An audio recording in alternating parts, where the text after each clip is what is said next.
Satu kapal penumpang terbakar di perairan Sungai Musi, Palembang pada Minggu 28 September 2025 sore. Kepala Satuan Polisi Air dan Udara Polrestabes Palembang menerangkan, kapal yang mengangkut 18 karyawan itu tengah berlayar dari dermaga Benteng Kuta Besar menuju lokasi perusahaan.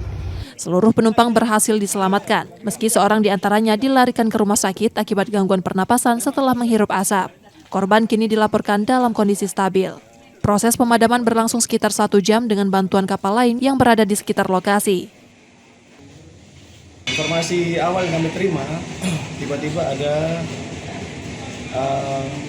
asap atau percikan api keluar dari genset, tapi masih kita dalami. Sementara untuk jumlah penumpang besar manifest yang ada itu sebanyak 18 orang. Untuk saat ini semuanya dipastikan selamat. Masih ada satu yang dirawat karena pernapasannya agak terganggu, tapi sadar, dalam keadaan sadar.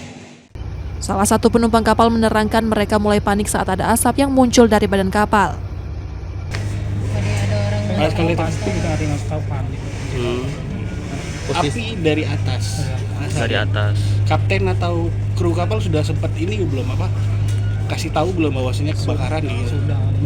Sudah ya. Tadi menyelamatkan dirinya gimana bang? Ini kawan-kawan penumpang. Speed pilot speed itu ya. Oh iya yang tadi. Sama speed yang kecil itu. Langsung dijemput, diantar gitu ya pakai.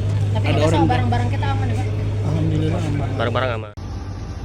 Kapal kemudian diamankan ke Pelabuhan Bom Baru untuk pemeriksaan lebih lanjut. Polisi mengimbau operator kapal agar rutin memeriksa kondisi mesin serta memastikan kelengkapan keselamatan untuk mencegah insiden serupa. Tim Liputan Kompas TV, Palembang, Sumatera Selatan.